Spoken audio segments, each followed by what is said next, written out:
Wind bites, whips, burns, and I question my motivations. But not in the way you might think.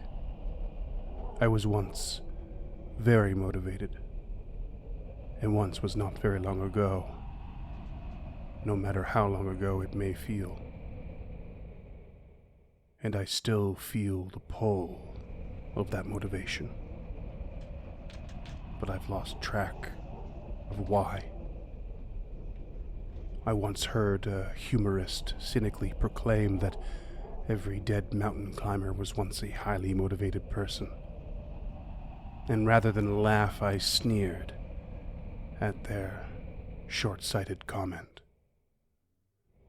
But it now seems to me that my motivation caused me to lose sight of the punchline, much like I've lost sight of the trail, of my path, of the reason why. And if I had the energy now, I would offer up the laugh that joke deserves. What a bitter time to find my sense for jocularity. But at least I'll go into that frosted and warm embrace with a smirk on my face. I no longer fear the looming dark ghosts and forms of the fallen before me, no more than I am sure they do or do not truly loom there, staring at me with their vacant bony sockets and ragged tattered clothes, beating in the blinding wind.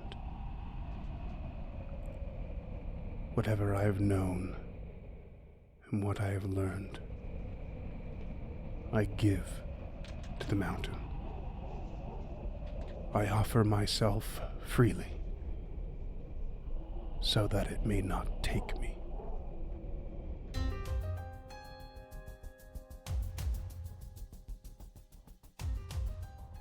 Hey there, creatures, and welcome to Encounter This, a podcast exploration of the creatures from Pathfinder 2nd Edition and the lore that surrounds them.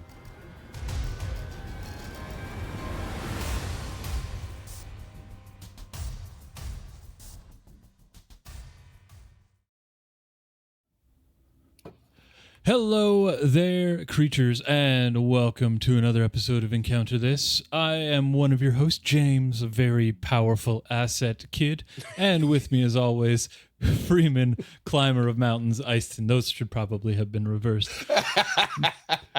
Today we're going to be going through the Skulltaker on Bestiary 1, page 300. And if I'm not mistaken, there's something very special about this episode. Is that true, Mr. Freeman?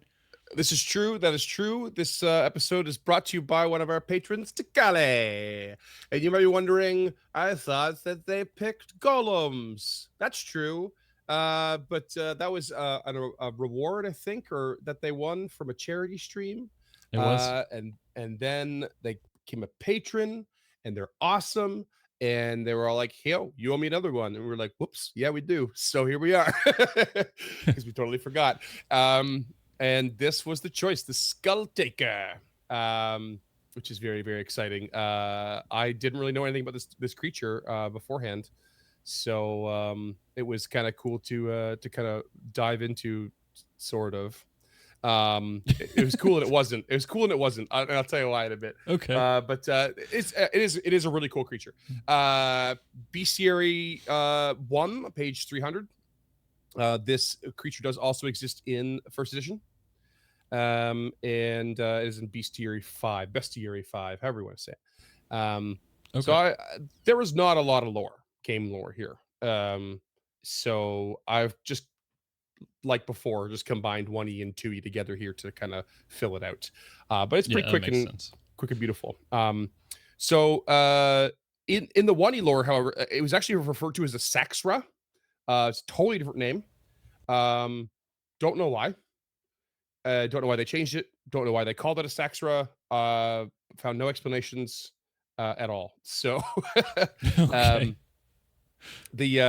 so from here on out, If you want to figure out, look at the 1E version. It is called a Saxor. We'll have a link to that.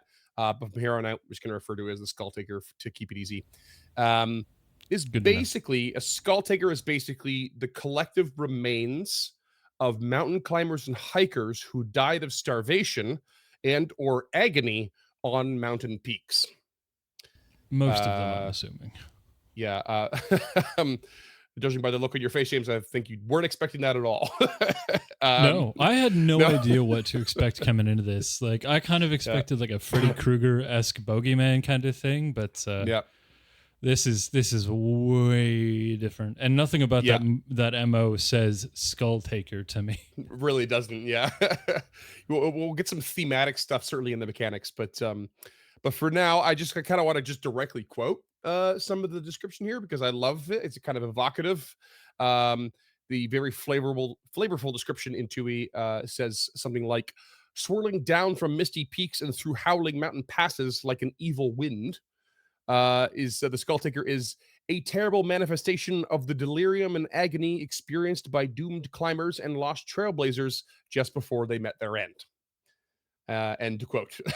So I thought that was very very flavorful, kind of conjures up the imagination quite a bit. There are a couple notes about this sort of collective awfulness. In particular, let's look at the artwork here. Kind of doesn't look like a collection in the way that I'd imagine in my head. I mean, there's certainly a collection of bones mixed in there, but I was thinking more of like an amalgam or something, like the bone golem from 5e or what have you. Like just this kind of looks crazier. like a Dusclops for those of you who are familiar with Pokemon. No, I didn't get that far into it. But I mean, it's still cool. I think the artwork is really neat, and it's certainly terrifying to behold if that kind of came down at you on a mountain pass. I mean, there is anywhere. Anywhere really. There is something to be said about if you are able to manage cooperation with this creature, they are considered to be a very powerful asset. In particular, just for one thing alone, and it is their knowledge. Because the collective memories of all of those who've died to form this thing in this whirling mass of death, all those memories are stored into the bones. And basically, because mountain climbers come far and wide, the knowledge, it spans many subjects across, the entirety of Galarian or what have you, or whatever world you're working in. So that alone makes them extremely valuable, not to mention the fact that they are not a low-level creature. Also, it's over 20 feet tall and weighs about 2 tons. This hovering mass of bones weighs 2 tons. Okay. It's very scary, and it's very large. We do have the artwork from 1E as well, if you want to put that up. And it's pretty similar. Pretty damn similar. Oh, yeah. It's pretty cool, too. It looks a little bit more like a cultist, which I'm kind of cool with. I like that. But... Yeah, definitely more ritualized. And that looks like a horse skull in this one. It does, doesn't it? Yeah. In both of them, really, but it's a little more obvious in this one. Right. I didn't really come across anything in particular that mentions said horse skull, so not sure why. I don't know who's bringing the horse to the peak of the mountain. Maybe that's why they died. Maybe it's like a pack mule or something. But if it's 20 feet tall, that skull's got to be way bigger than a mule or a donkey or a goat or something. Yeah, I was gonna say it might be a goat. It's lacking the horns, but Yeah. Who knows? For the listeners at home, it's essentially just like a dark cloak with a bunch of bones strapped to it. It is very like ritualistic looking. Like the bones are laid out cleanly, at least in the 1E artwork. And they're like tied on, like purposely, not just like thrown into a big mix. I think when we get to the mechanics too, there's gonna be more that is missing from these pieces of artwork. Maybe a little bit. You gotta get a little bit in the 2E one, but like there is a sort of activeness. There's an active nature to the mechanics that would conjure up more bones, and you'll know what I mean when we get there. But honestly, that is literally it for the Pathfinder lore. It's pretty short. That is short. Yeah. Collective deaths form this thing. How often and how many required, don't know. But when it does, its collective sort of memories exist, and it is big and powerful. And I can't imagine why or how you would find its cooperation, but you know, there you go. Could be a thing. Yeah. Let your imagination soar. Now, getting into the IRL stuff, the old mythology and folklore. It's pretty clear that this is inspired by an incredibly large number of mountain climbing deaths that we have known about over many, many, many, many years. Um, and I did find loads of unsubstantiated, uncredited ghost stories related to mountain deaths. I don't mean to say that in the sense that I personally do not believe in ghosts. I mean they are some of them are just so clearly just made up. The first example I have here is actually kind of frustrating because so I found a story about a famous French climber who was well known, I think it was in the 90s, Elizabeth Revol, who had to make the excruciating decision to leave behind their climbing partner to save her own life. And it was I read into that, and I won't lie, my research into this mountain climbing deaths was sort of depressing. So I've bullet pointed some stuff, but there was a limit to what I could get into, and I cannot fathom wanting to climb a mountain and go through this that is so far beyond me. I don't get it. So it was kind of hard to read. But this very famous mountain climber, she nearly lost her fingers and one of her feet to frostbite. And the story that I came across was about how she had basically thought she had met an old wrinkled woman on the mountain who offered her warm tea in exchange for her shoes, and she agreed, and woke up with a frozen foot and nearly lost her foot. However, I found absolutely no evidence of the story anywhere other than this one spot. I found it nothing. I didn't find it on the wiki page related to this person. I didn't find it in anything about the book that I think she had written or a memoir or what have you. I found absolutely nothing about this story, this supposed ghost story, except for on the magazine website climbing.com as recently as 2022. They just, as far as I can tell, just made it up. And this was like in the 90s this happened. So they just invented it for what? I don't know, sensational sake, I guess. I found that kind of frustrating because it really, like, to me, is a pretty big departure away from like a very serious incident. I don't know, it bothered me. In any case, there are loads of other like stories and stuff that come down all kinds of different like avenues. But I honestly can say that I honestly didn't find any folklore or mythology related to mountain ghosts based on deaths. I found nothing other than reports of climbers claiming this and that, or people claiming them on behalf of said climbers and whatnot. And a lot of that is, of course, attributed to things like altitude sickness and lack of oxygen and all kinds of different factors that weigh into those situations. Yeah, even it's theorized that even severe hypothermia can cause you to like actually proper hallucinate. Yeah. And just to set the record straight, this happened in January of 2018. So, the Elizabeth Revol? Yeah. Oh, was it? Oh, I thought it was way earlier than that. Yeah. Well, she's climbed lots of mountains, I believe. So I could have got it mixed up. Yeah. Yeah. This is her Nanga Parbat climb with Tomas Makowicz. And she weighed just 45 kilos when the rescue team managed to excavate her. They just executed her. Yeah. Wow, it took a dark turn. There's your ghost story. So all kinds of stories. Low oxygen environments, temperatures far below freezing, complete lack of sleep, altitude sickness, like I said. There are a few claims, and kind of, I don't know if I want to call them fun facts, but I did, like I said, I bullet pointed a couple things here. There was a famous Sherpa, Pemba Dorji from Nepal, who claims to have been the fastest to summit Everest in 8 hours and 10 minutes. claims to have seen black Jesus. shadows wandering the summit and begging for food, believing them to be the restless spirits of those who died on the mountain that will forever linger until they are given appropriate funeral rites. I didn't find much on that either, just like a couple small little like kind of fantastical articles claiming that said Sherpa claimed this. We're not even. I mean, I'm prepared to be corrected, but I don't even know if there's a record of Dorji actually climbing Everest. It's I think disputed. I think it's just a claim. It is disputed. Nepal Yeah. does like use it for tourism, and they definitely like back it, the government and the climbing kind of the expedition companies, whatever. But yeah, as far as I know, it is still quite disputed.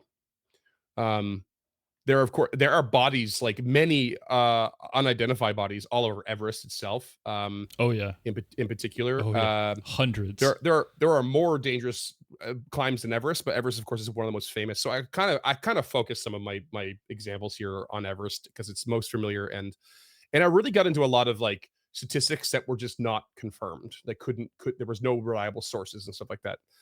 So I kind of struggled with this. With anything that was like, I was trying to find something true for God's sake, and I just couldn't. I remember going through this when I did Yetis way back in the day, and it is very difficult to find reliable testimony from the top of a mountain because you're either one of the people who were there, or you're one of the people who talked to one of the people who were there. Yeah. So, I mean, as recently as 2017, there were actually 4 bodies that were found together in a tent near the Everest base camp, but no climbing agency had reported anyone missing.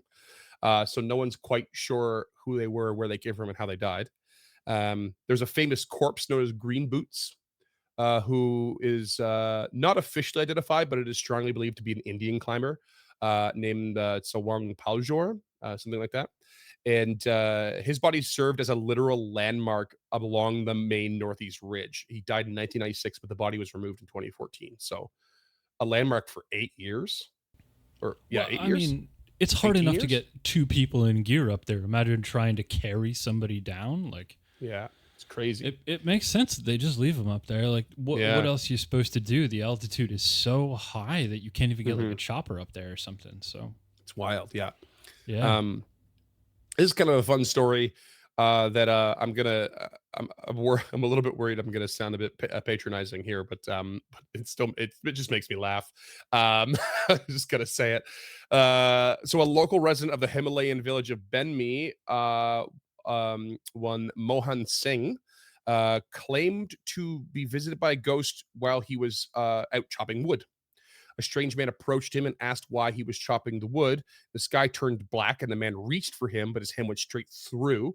And he also kept changing size, anywhere from the size of 9 feet tall to the size of a chicken. And after escaping the strange man, Singh found he had a very intense fever. And he believed that a local Hindu priest was required to perform a special exorcism involving slaughtering a goat in order to get rid of the fever. Believing that the ghost caused the fever. I'm pretty sure it's the other way around. It'd be my guess. Is the fever caused hallucination? Yeah. But, who are we to say? Right. So now you understand my content warning there. Let's move on. Right. These stories go on and on and on, of course. Like there are loads of them, and very few of them are interesting or have much detail. And you can imagine Yetis get mixed in very much, some sort of strange mountain creature that no one can find or discover or describe properly. Mount Everest, of course, being the most famous mountain. I did look at some of the statistics on that, and there have been at least 331 people that have died climbing it. There are definitely more, though. And 2023, as of this recording, the season is usually between April and May, apparently, for climbing. And it has actually been one of the deadliest years. There were 17 deaths this year on Everest, despite whatever advances and how much people understand how and where to climb. 17 deaths. The average death over the previous 30 years, from 1993 to 2022, was 6.2 per year. So this is nearly triple that. Global warming, which is pretty just wild. Makes unpredictable weather patterns. I didn't even think of that. That's a good point. Yeah, That's a I good mean, point. look at Yeah. us. We're still feeling the effects of an El Nino from 5 years ago. It's bonkers. Yeah. Yeah. So hell of a fact I found there. There are on like the wiki pages and stuff. There's a lot of like kind of built-in links. Oh, this many decimal, like little sub pages and stuff. But there was one that had like a pretty fairly comprehensive not chart, you know, table of like who died, what day they died, who they were climbing with, yada yada yada. I mean, it's only as tables like that can only be as good as the reporting, because you know that there are people who do not climb this legally, appropriately, or with permission. You know, people just show up and they go, and it happens all the time. Oh yeah. So with all that, and the depressing amount of research, there are actually far more successful summits than deaths at the end of the day. I didn't really get an exact number of how many successful summits, but however many there are compared to the deaths, like climbing a mountain is just brutal, impressive, and I quite frankly find it to be psychotic. I cannot understand why someone would want to do it and take that risk to achieve what exactly. I don't know. I'm sure it's personal, but I don't get it. The only positive stories I can find just were barely positive to me, and like I said, the records are just all over the place. Yeah, I just it's awful. It's brutal. It's just brutal. Don't go down the road. I don't recommend. Thanks to Tekale. No, Yeah, I just found it pretty humbling, I guess, at the end of the day, to like look into that and go, wow, this is I knew it would be hard, but like, just the results are bonkers. Yeah, it's one of those things that's just so physically and mentally demanding. To even attempt it makes you one of the, realistically, at least in my opinion, one of the most one of the top athletes in the world. Like, it is it's so incredibly demanding. I've done like small climbs, like free climbing and bouldering and stuff like that, and that's about where my interest ends. And like the shape I had to be in to even just do some of that shit was wild. And when I was doing some of this stuff, I was a nationally ranked swimmer. Like, but that was all dexterity, to borrow the parlance, not really strength. So like crazy shit. Yeah, I mean, at the end of the day, yeah, you're right. Like physically impressive, demanding, and I don't know, listeners, maybe phone in and let us know. What do you think? Climbing a mountain, courageous or foolhardy? I mean, it doesn't have to be one or the other. Not mutually exclusive. No, per se. Not ever are they mutually exclusive, unless you don't have a choice. Like if you're climbing a mountain because you have to. Yeah. My baseline disinterest in it is that it involves so much snow, and I really hate snow. I hate it. So I don't even like walking uphill. Did the grouse grind once. I'm good. Yeah, I did it once too. It was something. Never craved going back, I guess, but no. But yeah, I mean, no real lore inspiration, sadly. Some crazy facts, but I think the meat of this creature is going to be the mechanics, and I think we get some pretty cool stuff ahead of us. So why don't we go there? All right, we're gonna head on over to the garage. Yeah, let's talk about a brutality that makes us happy. The mechanics. This is a level 18 creature. So that is we've way gone higher than I expected. Yeah, I know, right? For something with so little lore. We cannot find a middling creature to save our lives, apparently. We're struggling. Level 18, AC of 42, HP 300. It is a huge creature. Current alignment, neutral evil. And traits undead, as you can imagine. Sounds about right. Yeah. Religion 40 to identify, unspecified lore at 38, specific lore 35, perception 33. It does have a land speed of 30 feet, although no legs to see. perhaps if you Hover, knock I it guess. prone. And does a 60-foot fly speed though. So it is really big and it moves pretty quick. No legs, It but speaks. femurs for days. Yeah. Fevers for days. Look at the length of that creature's stride. it's like it's got 6 femurs on each leg. Just strapped to its torso. Yeah. It speaks Necrol, as you can imagine, but it also speaks skeletal lore languages, which we'll get to in a moment. Okay, you've piqued my interest officially. Yes. It's not as crazy interesting as you might expect, or maybe it is. Well, we'll see. It does have dark vision and true seeing. As you can imagine, true seeing comes from a constant spell, which we've covered before, but I feel I don't remember if we missed a little something about it, but I'm gonna go over it when we get there. Attributes, we're looking at a strength of 8, dex of 6, con of 6, intelligence of 2, wisdom of 8, and charisma of 7. It's got a big old boost to acrobatics at 34, intimidation at 35, religion at 30, stealth at 32, and skeletal lore at 30. Again, we'll cover a little more. Not very often. Actually, I guess it is a little more often than we're used to that you see a creature with a lore skill, but it's kind of fun. Yeah, definitely. Yeah, you'll see how it could come in handy, especially if you find a way to like get this thing on your side or get a favor out of it or something like that, because it's got something to use that on. Fortitude's its lowest save at 31, reflex and will 33 and 35 following up. It is resistant to piercing and slashing, both at 15.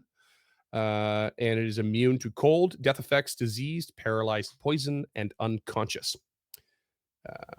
Those all +1 come to from all the skeletal saves. trait, right? Pretty much, yeah. Those Undead. are pretty. Sorry. Yeah, pretty stock standard for undead stuff. But I mean, as we've learned, especially in Seventh Tide, not all undead just have a blanket immunities per se. I think there's a lot that they do share across the board, but it does vary quite a bit. Like, I thought the undead mindless trait undead gave some of this stuff. No, that is kind of in your head holding over from 1E at the end of the day. Okay. Yeah. Yeah, because like a mindless undead would be immune to mental effects, but one that does have some. Well, that would be the mindless mindless trait, right? And then I thought the undead trait gave the cold death effects immunity, that kind of thing. But okay. Yeah, I don't think it does in particular. No, the only thing an undead trait gives you is basically related to the positive negative energy and how it affects you. Yeah, so gotcha. Every undead may or may not. Yeah, it's a tough one. Every undead may or may not have its own set of immunities and weaknesses and all that stuff. So always keep that in mind when you're running undead. It's not the same as it used to be. Last bit of stat work here is a +1 to all saves versus positive. So that thing that would typically be its weakness, it's got a little bit of boost to it. It doesn't have any weaknesses. There's no weaknesses to speak of. So it's a tough cookie, looks like. Yeah, AC 42 plus 30 to everything. And then +1 to saves versus positive damage, which is your heal spells, your divine lance. Yeah, like we've yet to have the privilege of properly fighting at that level. So, I mean, it's hard to get our heads around a little bit. We can imagine to a degree for sure. But next one shot, level 20. Let's do it.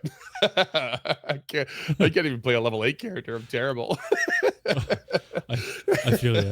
After our live stream on Sunday, I feel the same way. That's tough, yeah.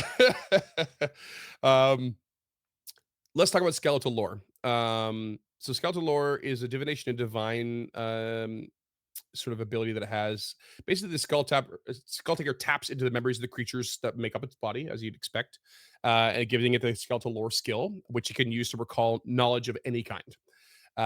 So you're kind of getting into that bardic lore kind of thing. It can just cover whatever it wants.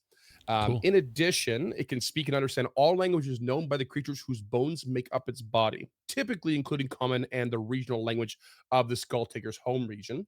But then, of course, it's up to you to expand on that. So realistically, they're kind of putting a little homework into the GMC here to decide what languages it speaks. And and maybe that the type of mountain and how popular it is to climb and where it exists will dictate that. Don't get too crazy about it. If you're feeling real lazy, just let it speak all languages. It's not a big deal. Yeah. Or just Maybe pick just all like your remove the local rare languages ones or something. Yeah, yeah. Speaks bugbear and Tian. Done. Yeah. Definitely speaks Yeti. 100% speaks Yeti. God, I hope that's not a language in this fucking system. The skeletal lore is also can be used as the primary skill check for the legend lore ritual, and it can cast legend lore without a secondary caster, so it has this ability to do legend lore on its own and use lore skill instead, which is pretty good. Legend lore is kind of a famous spell from definitely even from D&D. I don't remember much about it. I remember it being a little bit confusing when I first looked at it when we were first starting out. Didn't really understand because I didn't really understand the whole flow of the game and stuff. But I think I understand a little bit better now. But it's been a while since I looked at it. But it is one of those big spells that's gone from a spell slot to like it's a ritual in 2B. One of the sort of famous ones that are like, okay, we don't really need a spell slot for this so much because it's a bit more of a time-consuming process, and kind of like what they did with Wish, right? Or what they're doing with Wish coming up. Yeah, rituals were tough when we were first starting out. I mean, they're not easy now, but we're at least getting the hang of them to a degree. Yeah, they're just not something you tend to use very often unless you have a particular one for a particular kind of campaign or story flow that calls for it. But let's get into what this thing can do in the combat. I'm very concerned. Well, it can jaws attack you, which I don't know, maybe is better as a headbutt given that skull. But it's a 3d10 plus 14 piercing, plus 3d6 negative, and energy drain. Also, it has the deadly 2d12 trait. So if it crits, you're adding another 2d12 on top of doubling all previous damage. It doesn't Today I learned there's a deadly attack. 2d12 trait. Yeah. Shit gets crazy at high level. Yeah, it's a 10-foot reach on that. And I'll cover the claw real quick as well. Claw attack, very similar. 3d6 instead of 10 plus 14 piercing. Plus 3d6. Actually, that should be slashing, I think. Plus 3d6 negative and energy drain. Also has the deadly 2d12 trait. This one's agile, though, and has a reach of 15 feet instead of 10. And for both, the energy drain means that you have to succeed a DC 40 fortitude save or become drained 2 and doomed 1. Jesus Christ. Drained 2 just sort of affects all stats and like can't. And I think you reduce it like, 1 at a time per rest or something like that. Doomed 1 just straight up reduces the amount of dying condition values you can have before you die. So if you're normally at dying 4, you die, and now it's dying 3. And if you get doomed 2, and now it's dying 2 that you die, so on and so forth. Yeah, doomed is scary. It's right up there with wounded. Yeah, it kind of works in the opposite direction as wounded, basically. It's like this sort of counter inverse of the same mechanic in a way. That's so and it's terrifying. Right? They can stack, and it's brutal. Yeah. So very, very, very scary. It also has a range attack. It's a bone javelin, which I assume it just like pulls one of its own bones out, just tosses it. It's a plus 33 to hit, 3d6 plus 6 piercing, plus 3d6 negative, 100-foot range. But that's it. That's so far. Yeah, 100-foot thrown range. No big deal. So that's fun. Let's talk about some other actions it has, or some other little tidbits. It does have another single action thing called Splintered Ground. So Skulltaker basically causes splintered bones to erupt from all surfaces in a 100-foot emanation, except for surfaces of worked stone. And a creature moving through the bones takes 10 piercing damage and 10 negative damage for every 5 feet that they move. At this point, I would assume flying is maybe not readily available, but quite available to most of the party, if not some of the party, and you can kind of avoid that to a degree. Is fly communal still a spell? I don't know. Don't know. Maybe a heightened version could offer you something. I know there's probably more spells out there that actually offer some flying options, but that's not all. The first time each round a creature takes 'cause piercing that damage wasn't from enough. these splintered bones. No, it's never enough. The first time each round a creature takes piercing damage from these splintered bones, it must succeed a reflex save or also take a minus 10-foot circumstance penalty to all speeds for 10 minutes. Or a 15-foot penalty for 24 hours on a critical failure. So when you move, you hurt, and also you move very slowly. The bones remain in place until the Skulltaker uses the action again, or the bones are manually removed, which takes about 10 minutes for each 5-foot square. So And this is just a one action thing that it can fucking do whenever it wants. One action. There's no like flurry trade or anything on it. Welcome to my neighborhood. Bam, bones everywhere. So you see now Christ. the artwork doesn't really do justice to the amount of bones involved. They could just put it all over the place. And I have no concept of high level play apparently, because this just seems crazy to me. Yeah. Like we need to, like, just for research purposes at this point, I honestly believe that you and I need to play in a high level game, because this seems broken, like just bonkers, beyond broken, like more broken than 1E broken. Yeah. But apparently it's possibly, I mean, as always, it comes down to, to a degree, party makeup, but also like situation, terrain, what's the map look like, what's available to you, how limited are you, and what's in your repertoire. It's really, I'm with you though. Like I agree, we kind of need to do it for our own sake and for the sake of the show, because it's like a kind of mind-boggling. How do you fight this even if thing? we just get like, even if you and I just put together like 2 characters each, cleric, rogue, and fighter, summoner, or some shit like that, and we each play 2 characters and we just do a high level combat, like we can stream it or whatever on YouTube. But even if we just do a high level combat, just so I can wrap my head around, like 100 feet, 6d6 plus 6 piercing and a plus 33 to hit. Like, but wait, there's more. Oh, because if you get in close, it's got a 10-foot aura. Oh yeah, it's got a 10-foot aura called Shard Storm. In which a cloud of bone shards surrounds the Skulltaker, and when a creature moves into the emanation or begins its turn there, the Shard Storm attempts to counteract any death ward effect on the creature with a plus 30 counteract modifier, and then deals 46 slashing and 46 negative damage to the creature with a DC 40 basic or reflex save. So you take damage, and if you happen to be preparing yourself against death effects, it tries to counteract that the moment you're within 10 feet of it. There's more. There's more. It's got an ability called Bone Taker. So if a creature dies within 60 feet of the Skulltaker, like dies, the Skulltaker draws a portion of the creature's bones into its Shard Storm, and the creature must exceed a DC 40 will save or rise as a skeletal champion for 1d4 rounds that is controlled by the Skulltaker. As somebody who's fought alongside a skeletal champion a lot, I can tell you that that's not particularly frightening. It's not a level 18. I mean, there's still cannon fodder, there's still those like little bullshit enemies.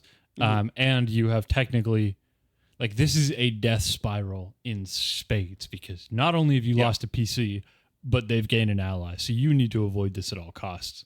Like, just losing a PC is a death spiral, because that's not how the action economy works. Yeah. Losing a PC and them gaining an ally? Bad news bears. Yeah. That is what, that is when you retreat. Like, I'm not often going to be the one who sounds the horn for get out of there, at least to our listeners. But if this happens, if somebody follows this Bone Taker ability, you need to leave. Yeah. Like, just go. It ain't worth it. I just do not understand. Holy shit.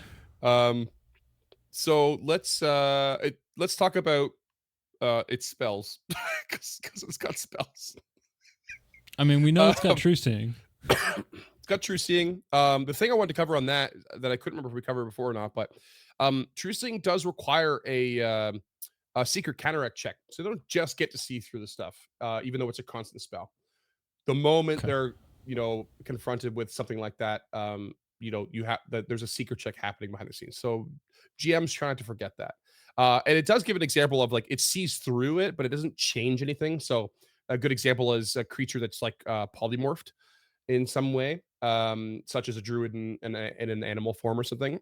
If it succeeds, it sees the true form, but it does not do anything to end the polymorph spell. So it can see it for what it is, but it does not like change what's happening in the form of that creature.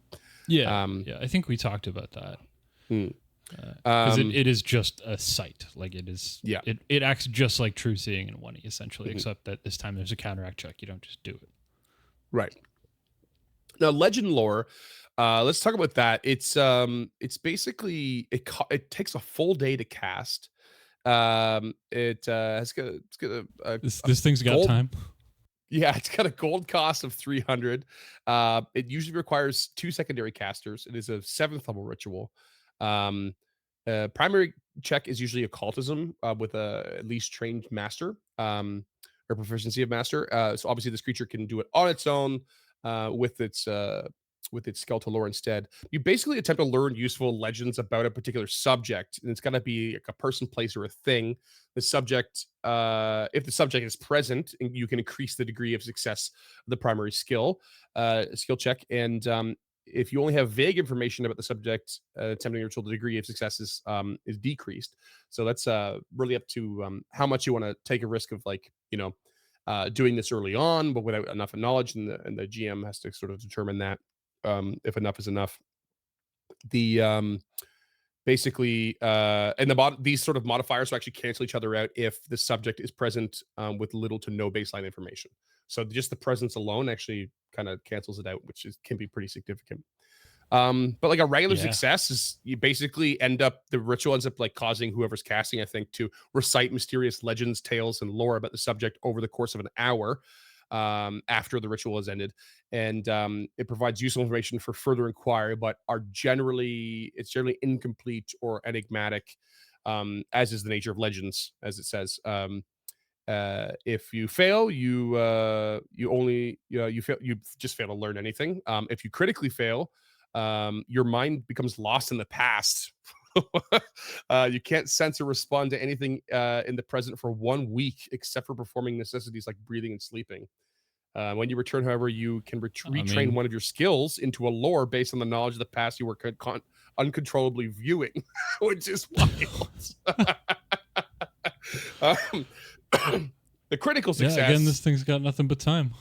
Yeah, is pretty similar to the regular success. Sort of reciting all those legends over an hour. The information is mostly coherent, emphasizing more accurate and useful legends over those exaggerated over time. So it's just like you just get more and more accuracy, essentially. So again, it's kind of part of that lore that this creature has like this tremendous amount of knowledge, and it can be very useful if you can kind of get it on your side. How you go about that, I think this creature is really open in that way. It's like it feels like this really terrifying version of the Kieran when we covered that creature, where we were convinced that this is a non-competitive creature, but you want it on your side, and it could be very, very helpful as this sort of like, story vehicle. This creature, I guess could be the same, but you almost feels want like the to see ghost it in of Christmas combat. past. Yeah, yeah. You kind of almost want to see it in combat, which is kind of fun. Yeah. It's certainly not a pleasant creature to be around per se. And with that, we have one final thing to cover, and it is the other spells that it has. So we've covered the constant spell of true seeing which is at level 6. Well, is there a specific DC for that ritual? DC 40. Oh, okay. Yeah. So they only have to roll a fucking 10. Basically. Cool. 45% chance of success. They also have 3 level 8 spells, or rank 8, I guess you could say now. Spells is that the official terminology, rank? That's the official new terminology, yeah. Yeah, fix that already, Paizo. Spell rank. That is not good. That is not a good I always wanted to go for tier, and I know I've said it before, spell tier. But I respect it's better than rank. I'm just happy they're breaking away from spell level. I'm just so happy. I don't care what they chose. Yeah, that's fair. So they have 2 castings of each of the following. Punishing Winds, 3 action cast, 30-foot radius, 100-foot cylinder, can cast from a range of 100 feet. Sustained up to a minute. Does it specify what direction that cylinder goes in? No, I think because one would assume it's vertical. Vertical, yes. It is pretty easy to knock a cylinder on its side and make it horizontal. Yeah, I think the assumption usually follows that of like because you're using a flat map. Your radius is automatically calculated. Vertically or horizontally on the map, so the cylinder must be. But I mean, I guess that's GM discretion, sort of. I hadn't thought about that. Maybe we'll see. Let's see if the spell says more on it. Maybe it clarifies. Okay. But violent winds and powerful downdraft fill the area, forming a cyclone. All flying creatures in the area descend 40 feet. The entire area is greater difficult terrain for flying creatures and difficult terrain for creatures on the ground or climbing. Any creature that ends its turn flying within the area descends 20 feet. Any creature pushed into a surface by the spell's winds takes bludgeoning damage as though it had fallen. The squares of the outside vertical edges of the cylinder prevent creatures from leaving. So I guess that okay. So it is vertical. Yeah. Yeah, I didn't actually expect it to, but it did. It's vertical. Yeah. The squares are greater difficult terrain, and a creature attempting to push through must succeed an athletics check or acrobatics check to maneuver in flight against the spell DC to get through. A creature that falls or fails ends its current action but can try again. I feel like I just read a whole bunch of sentences for. I mean, I know the spell's probably quite useful, but I was not very interested in what I was reading. I hear you. So my thing here is that this is what dissuades flyers from getting over the splintered ground. 100%. Absolutely. Yeah. It is in and of itself this evil wind of collective dead. Like, it's coming down and it's windy and it's crazy and it doesn't want you to walk around it, and it definitely doesn't want you to fly around it either. So that is definitely why that is there. No doubt about it. I've also got something called Horrid Wilting. I don't know this one either. Really fun. 2 actions. Range of 500 feet, because 100 feet's too little. Targets. I can excuse the ranges because we're assuming that it's firing downhill. Basically, yeah. It targets any number of living creatures. Sorry, what? So, yeah, that's no big deal. Whole Might as well just say targets the party. Yeah. Basic fortitude save. You pull the moisture from the target's bodies, dealing 10d10 negative damage. Creatures made of water, such as water elementals, and plant creatures use the outcome for one degree of success worse than the resulting of their saving throw. Creatures whose bodies contain no significant moisture, such as earth elementals, are immune, which is kind of cool. That's pretty cool, yeah. Yeah. And you can heighten this up to 2 more times from rank 9 and 10 to add an additional 1d10 damage. So it goes up to 12d10. All right. Yes. Yeah. But it's a lot of targets. Yeah. It's also arcane and primal, which I didn't expect. Something about this says divine to me, but right. The primal makes sense. The arcane is a little weird. Oh, that is odd, actually, because this is technically a divine innate spellcaster. Huh. So I wonder if that was an oversight. It's very interesting. It does come from the undead bloodline for sorcerers. It is on the elemental spell list. But yeah, and it is necromantic, but that's, that doesn't really make a difference. Interesting indeed. Yeah. Let me just double check I'm right that it's a divine caster, because you never know. I might have made a mistake in my notes here. Divine innate spells. Yeah, that was the first thing I checked was its okay. Yeah. Well, food for thought. Maybe there's something else that should go into that slot. One final thing. Finger of Death. Because this thing wants to kill you real bad, apparently. and turn you into a skeletal I guess champion. so. This does have the death effect or death trait to it. So you can, I'm not actually 100% sure what you can do, but obviously there are resistances to death effects that you can conjure up, which again, this thing will try to counteract if it can. But this only has a range of 30 feet, so you got to get pretty close. It only targets one living creature. It is a basic fortitude save. But you point your finger toward a target and speak a word of slaying. You deal 70 negative damage to the target, flat 70. If the damage, basic fortitude, of course. If the damage from the finger of death will reduce the target to 0 hit points, they die instantly. Yeah, that's what that death trait is. Yeah. So anything with the death trait, if it reduces them to 0 points, they are gone. They are gone. Now, this is actually a level 7 spell, rank 7 spell. They have it at rank 8, and which means it's actually doing 80 damage for this creature. So it's adding Excellent. 10 per heightened, per heightened rank. Yeah. But yeah. Good thing it's a basic fortitude save. Yeah, no big deal. Yeah. If you critically fail that, you're taking 160 damage. That's what I was going to say. Is I'm kind of surprised that this doesn't have the incapacitation trait on it, just because this will take shit out of the game. Like I think I'm guessing here, but I would be willing to bet that incapacitation and death traits don't ever go on the same thing. You get one over the other, basically. You're probably right, and we probably swap incapacitation out at a certain level because it just at some point it doesn't become useful. Like maybe rank 6 or something like that. They just no longer have incapacitation traits. And I can see with a rank 7 spell it not being particularly valuable. Like you've got to be 14th level to even get this. So yeah, something like that. Maybe it's a balancing thing. I don't know. I mean, incapacitation in theory should be. It will come into account no matter what level your party is at, because it kind of calculates based on your target level. And so like blindness never really becomes ineffective, at level 18 or something like that, right? Because it's just the incapacitation trait keeps it balanced. Oh yeah, theory, right? So I was thinking the other side of the coin. So at a certain level, like let's say 11, you just stop getting chances are you're never going to be double the level. Oh right. Yeah.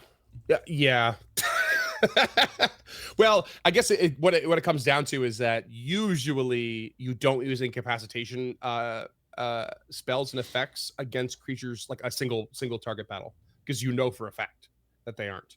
Yeah. So usually when you're fighting multiple enemies, you have a higher chance. So that remains true from level 1 to 20 in theory. You're not suddenly just at level 14 only fighting single target battles, right? So it still has right. Yeah. I'm just saying, like at a certain level, like rank 8, like let's say rank 7 spells. Traditionally, you're going to be getting those at level 14.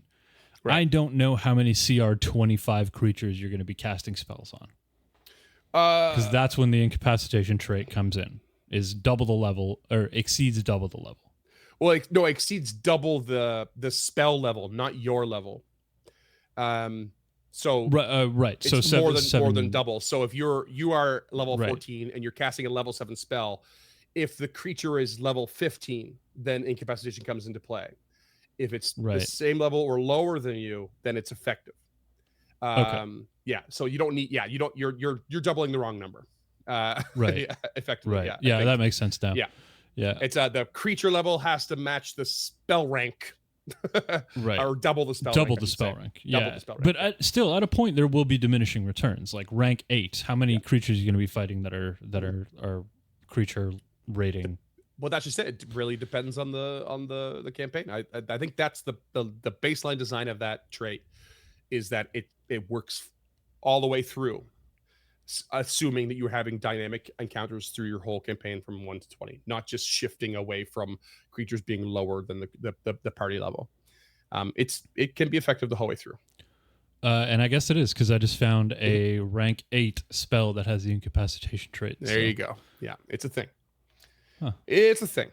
Oh, and there's a rank. Just don't use it. Just don't use them on your big bad, unless you want to roll the gamble of them rolling a natural one, and the best you get is the failure effect. Even then you still might get a success depending how big their save is. But it's a big gamble on that single target BPEG battle. But otherwise, on those multiple ones, you could really take out a single component or Oh, enemy yeah. to a Great for encounter, and minions. that can be massive. Absolutely. Yeah. Yeah, Again, minions, we learned that oh, in the live stream like yeah. 3 days ago. Yeah, yeah, For the that's right. listeners, this would be like 4 months ago on youtube.com at Uncharted No. We did a live stream of Mark of the Mantis, if you're unaware. Mhm. It's, yeah, we're filming this like literally the next day. Yeah. Yeah. So yeah, that's the Skulltaker. All kinds of goodies in that stat block. Yeah. I love Finger of Death. It's so crazy. I don't. It would be nice to have some more lore to this creature. I'd say, but I guess it's kind of a blank slate in a way. How you end up using it, like I actually imagine like Tarbaf on like the Lich's armies, with a few of these on his side, like leading the armies of some shit. The legend lore might be useful, maybe not, but like just waltzing into a battlefield and going bones, just like calling it a day, Yeah. and just watching shit struggle to reach the armies, and like by the time they arrive, they're just shredded. It's a pretty terrifying creature, I think, on a grand scale. But I don't know if there's anything in particular I would like to change. I guess re-looking at that one spell that's not on the divine spell list, kind of maybe reconsider something there if you want, or just let it slide. It's still kind of a fun spell. Kind of fits the theme enough in a way, right? Yeah. So, but yeah, beyond that, I'm reasonably happy with it. I think writing some extra lore to fit your game, and kind of fit certainly the story you're telling is what you need to do the most homework on. But yeah. I kind of like this thing. I like it too. My only concern is, I mean, obviously I haven't experienced high level combat in 2E, so I would be crazy to suggest any changes to the stat block because they're just so far outside of my comfort zone. I like that they're like lore wise limited to specific geography of like mountains and peaks and stuff like that. Sure. I really dig that. So I'm going to take the homebrew in a different direction. I like the idea of this being a patron for a PC, be it a witch or a sorcerer.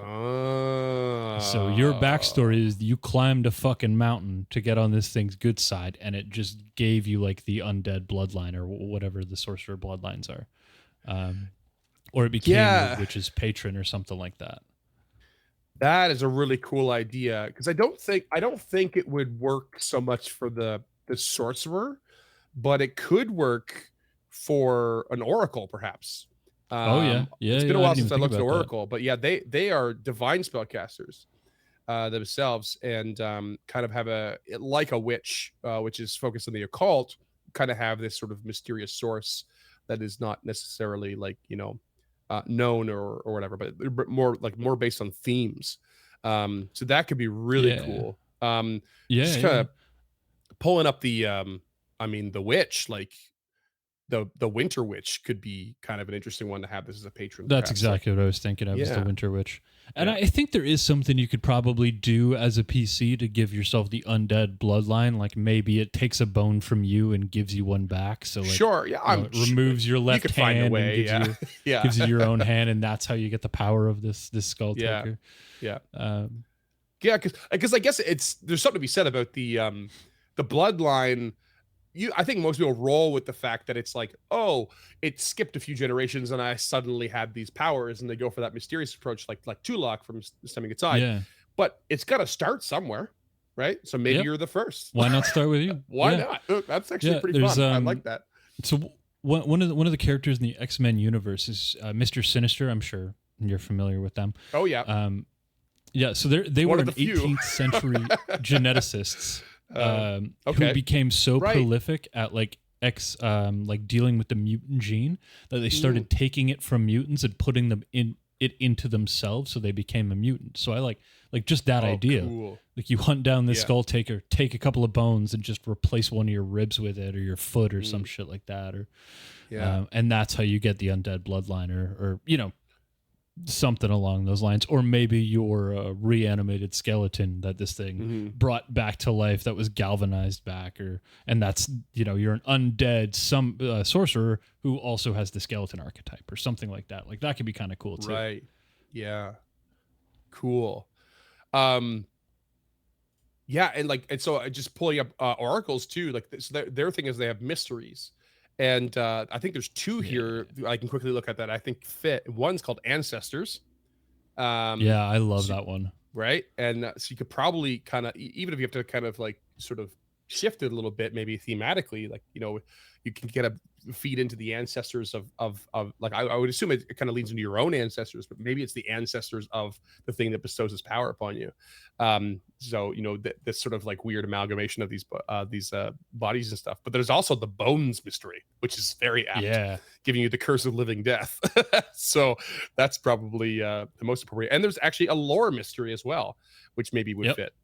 So on that topic, so there's a psychic that I'm interested in. It's the only one that interests me at all. It's called the Infinite Eye. Yeah. And I love the idea that you gained the Infinite Eye by critically failing a legend lore ritual. That would be great. That would be great. That being said, it's you would have to be the one casting it, I guess, not the Skulltaker. So maybe you have to like play with that a bit. Yeah.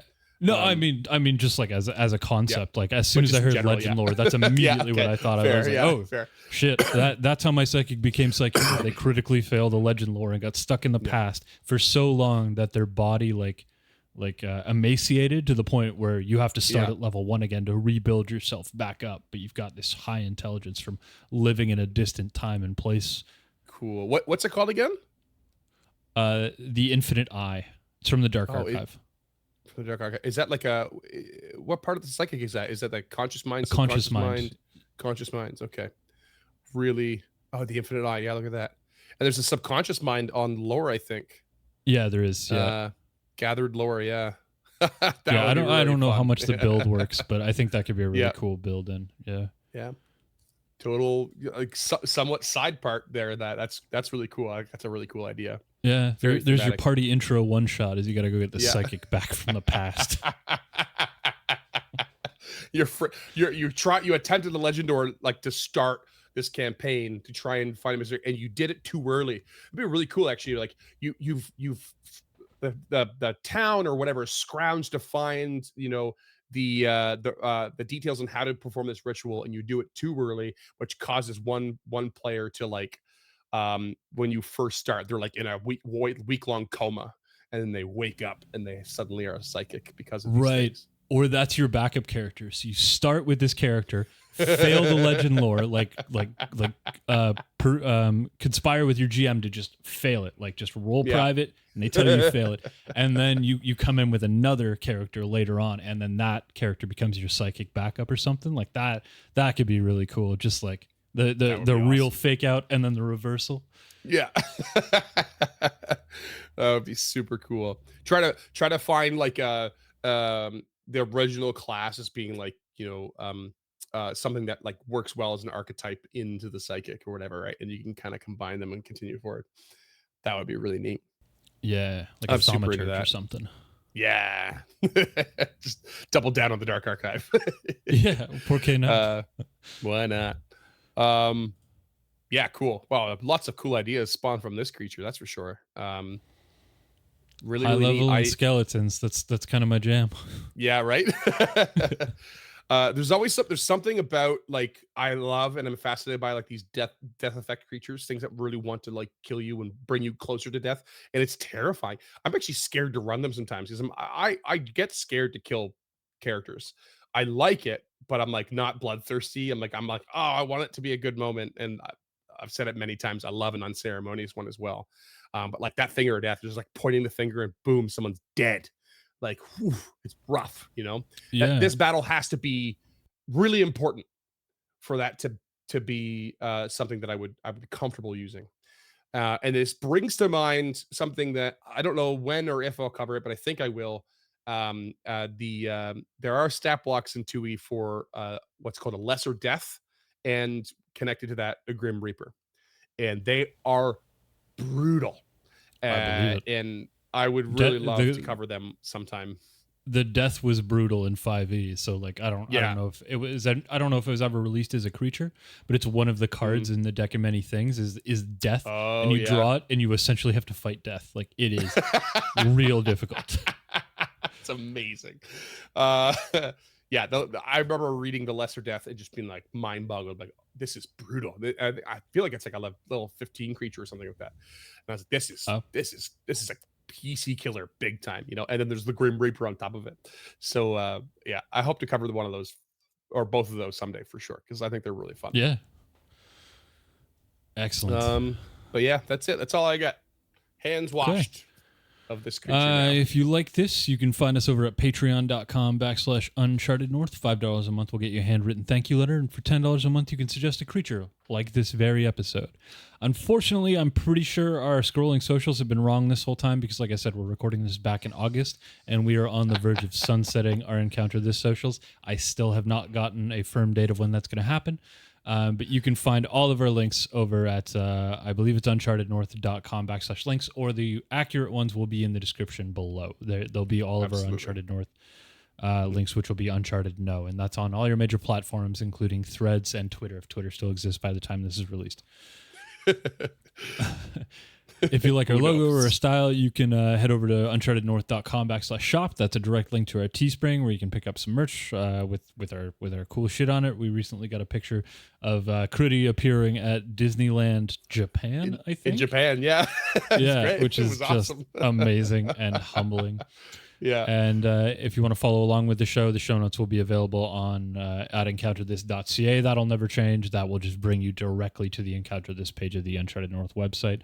If you are an audio listener, please rate and review on your platform of choice. And if you're a YouTube listener, please like and subscribe and hit that bell button to be notified of new and upcoming episodes. They will be in your feed every other Thursday until we die or get bored, which we have a lot of game to cover, so there's a lot more coming. Mm-hmm. And if you want to do none of that but still help us out, just tell a friend. Honestly, that helps us out more than you could ever imagine. More people, more ears, more likes, more popularity. Maybe we'll get to do this full time, and maybe this will be a weekly show where 1 week is this episode and then the week after is us running against that creature. We'll bring Cam into the fold or Duncan or something like that. So our second episode is just us playing against the Skulltaker. I think that would be a really cool idea. Yeah, but that is not a small Patreon goal. But so head on over there. That is Uncharted North. Yeah, Patreon.com/Uncharted North. Yeah. But it sounds so fun. We'd have to fight first and then cover the creature, but release them in reverse order. Yeah. Yeah, exactly. Yeah. So it would really help inform the episodes in a way that I don't think we just have currently. That would be so cool. Yeah, we have lots of ideas. We really want to do this full time. So, I mean, even $1 a month helps us get a step closer. Like, it is crazy how quickly $5 or $1 or $5 or $2.50 can add up. But do not give us any more than you can afford to give away, because you got to pay yourself first, and we appreciate you. So we do not want to take your money if you can't afford it. Be good to yourselves. Yeah. That being said, right. If you want to be good to us, we have a $25 tier where you get to pick where you get to create an NPC for our flagship show. So maybe treat yourself that way from time to time. Actually, it's lower than that. It's lower than that. It's what? 15. What? Yeah. Why is it lower than that? At the time of recording this, it's lower than that at $15 a month. But it will not stay at the $15 tier forever. The reason it's lower is because I have to deal with it. Right. He's willing to do it for less money. It is super fun. But I guarantee you it will not stay at that tier forever. Like that is so Get much it while work. you can.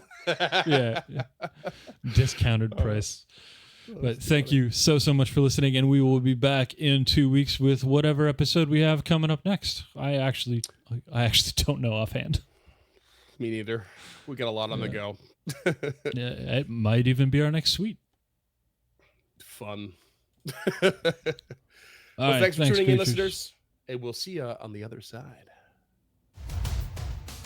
Until next time, creatures, thanks, as always, for listening to Encounter This.